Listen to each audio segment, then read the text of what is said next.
Hi, welcome to a new video. I'm really tired. So it's been a while since I did a cosplay storytime video, didn't realize how long it had been. So we're back at it again today. Can you tell that I'm just exhausted? But we're doing a video anyway because YouTube life. So obviously I'm going to be telling a story today, but before I get into that, I want to make an official announcement via video. I launched a permanent merch store recently. This is going to have permanent products rather than limited edition ones, but then I am also going to be having limited edition products cycling through every few months or so, which is quite exciting. So if you want to have like cool cosplay related, nerd related, channel related merch, and you want to help support the channel, obviously, that's a great way to do it. Just to give you guys an idea of what's over there, I've been working on various little kind of collections. So I have the cosplay gear collection, which has a bunch of goodies. I have the Ineffable collection, which I'm actually wearing the sweatshirt for right now. And what's super exciting is I've also decided in celebration to bring back the original cosplay shirt that I first designed, which is the Cosplay Eat So Nerd Out Repeat t-shirt, and I also decided to bring it back as sweatshirts, as hoodies in a whole bunch of different colors,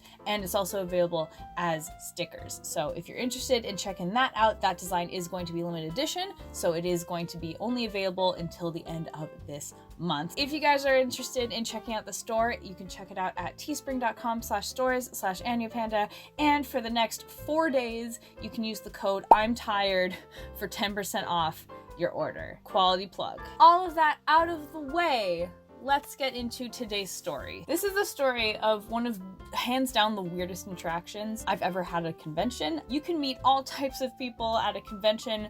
Most people are great, most people are totally harmless, most people are like, you know, really fun to talk to. But once in a while, you get people who not so much. And that is what happened to me on this particular day of this convention. Over the weekend, I was at Anime Revolution, and it was really, really bad. That's obviously not the point of this video, so we're not really going to be talking about why Anime Revolution was so bad and all that fun stuff. We're just going to be talking about something that happened at Anime Revolution. This year for Anime Revolution, my friends and I, we decided we just wanted to go to the convention, which basically means you don't buy a pass and you just hang out outside or hang out in whatever areas of the convention center don't require a pass to access, just because we wanted it to be an opportunity to just, you know, take cool photos, hang out with friends. We didn't really have any interest in going to the convention itself, just because it's been really lame for the past few years and just not really worth the money. And then after this year, it's definitely not worth the money. But anyway, I had some friends who did buy passes who had events that they were running. Obviously, since I didn't have a pass, I was like, okay, I'm just gonna like chill out in the lobby of the convention center. There were some chairs and tables and stuff, and I'll catch up with you guys later. I was very out of it. I was very low energy at that point, so I really was just like chilling, trying to get my energy back. So I'm sitting at this table. It's kind of like a little indoor sort of balcony, I guess you could say. So there's this like walkway that leads out of the convention center, and as you're walking down the walkway, to your right, kind of like looming over you, is this little patio area, if that makes sense. Patio is very much the wrong word to use to describe that area. That area was indoors, first of all, so that kind of just proves it right there. But that's the word that we're going with, apparently. So, yeah. So it kind of does this. I hope that that makes sense. But basically, I was sitting at kind of the patio area, and I saw a friend walking up the walkway, and we saw each other, and we started chatting. So I was basically like, you know, leaning over the railing, talking down to him because he was on basically a lower floor. So we're chatting for a little bit, and as we're wrapping up our conversation, this dude dressed as Naruto stops and is kind of standing by my friend waiting for us to finish. And I don't really think much of it. I figure that he just wants to ask for a photo. So we finished up our conversation. My friend's like, okay, cool. I need to go do something. And then, you know, I'll see you on my way back. I'm like, cool, awesome. So he leaves, and the Naruto comes up to me.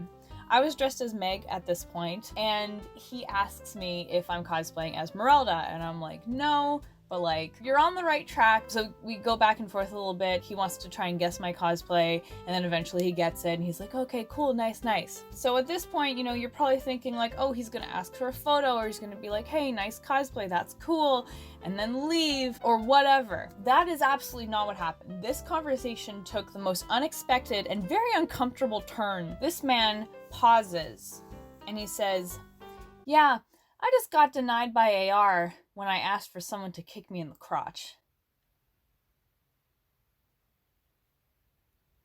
You can't make this up. And I'm just sitting there like, so I asked him, I'm like, I'm sorry, what? I thought maybe I misheard because that's a weird thing to say. But no, that's actually what he said. He's like, oh yeah, no, I got denied by AR when I asked someone to kick me in the crotch. He then goes on to tell me that he really wants someone to kick him in the crotch and that he's asked multiple people like affiliated with AR, staff members or people running a panel or something.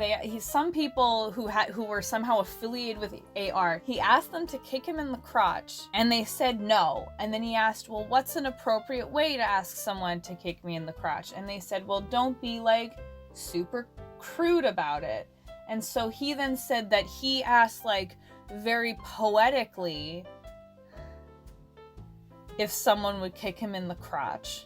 And they still said no. This probably sounds like I was having some weird fever dream. This is exactly what happened. I wish I was making this up, but you can't make this up. This is actually a conversation that was unfolding in front of me, and I really didn't want it to be. I was just sitting here talking to a friend. It's been a long day. I don't want to know about your crotch. I don't want this.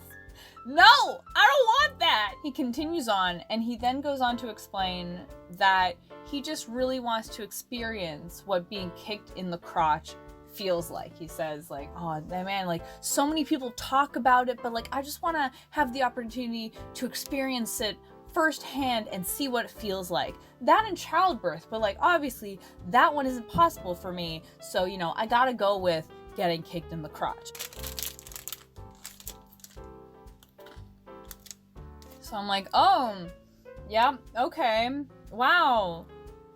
Like, what do you say to that? He stops, and with a very unimpressed look on his face, he looks at me and he's like, I can tell by the tone of your voice that you seem pretty weirded out. And so like in the most kind of monotone voice, I'm like, yeah, I mean, it's pretty weird. He then goes on to tell me that he likes being the weird person. He's like, yeah, you know, I like being that guy who people think are a little weird, and I really like being the kind of guy that people will go on to tell stories about, which obviously that works because I'm telling you guys this story right now. And then that's kind of where the conversation, thankfully, ended. But the story does not end there. I then learned that I was not the only young lady that got to hear about this man's misadventures in wanting to get kicked in the crotch. I was telling a friend about this and she was like, wait, are you talking about the guy dressed as Naruto? She tells me that he did the same thing to her and that he kept coming up to her like multiple times during the convention just to tell her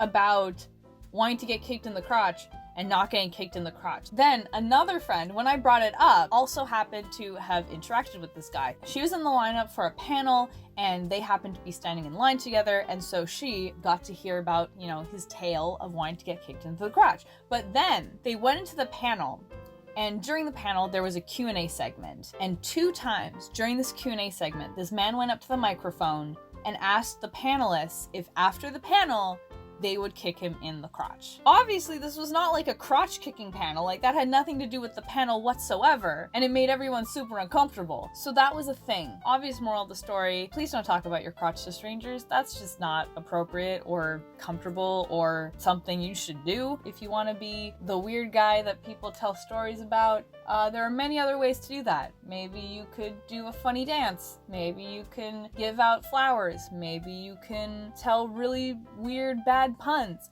I don't know, but just literally do anything except talk about your crotch to strangers. Anyway, I hope you guys enjoyed that. Again, if you guys are interested in checking out the brand new merch store, links will be in the end slate, description, up in the eye, all that fun stuff. And again, you can use the code I'm tired for 10% off because I am so tired. And I have to work at 5 a.m. tomorrow, so it's gonna be really fun. Anyway, thank you guys so much for hanging out with me today. Really appreciate it, and I'll see you guys all next time. Until then, Pan Faces, please be sure to take care. Bye!